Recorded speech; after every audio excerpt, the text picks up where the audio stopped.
সালামু আলাইকুম ভাই। ওয়ালাইকুম আসসালাম। ভাই কেমন আছেন আপনারা? আলহামদুলিল্লাহ, আপনি কেমন আছেন? এই তো আলহামদুলিল্লাহ। আপনাদেরকে কয়েকটি প্রশ্ন করবো আর কি, হ্যাঁ? আচ্ছা করেন, ঠিক আছে।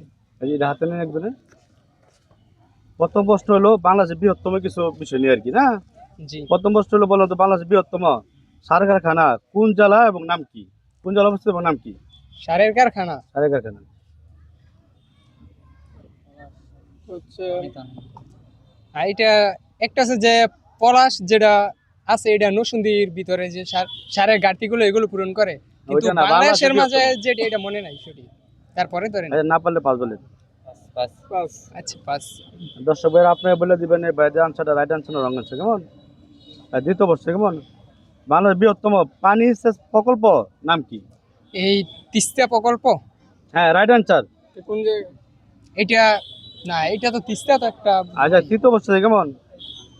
আমরা বলুন তো বাংলাদেশের বৃহত্তম কন্টেনার জাহাজের নাম কি? বাংলাদেশের বৃহত্তম কন্টেনার জাহাজের নাম হলো বাংলার দুধ। হ্যাঁ, রাইট আনসার।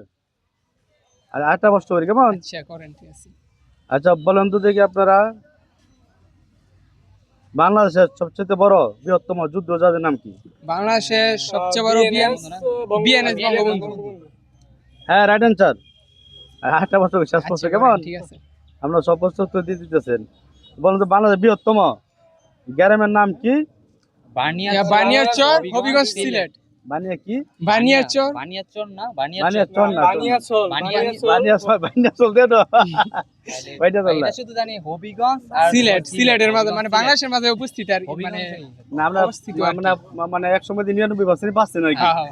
বানিয়াচল না, বানিয়াচর না, বানিয়াচং, হ্যাঁ হবিগঞ্জ, ঠিক আছে? বানিয়াচর হবিগঞ্জ হ্যাঁ, রাইট আনসার।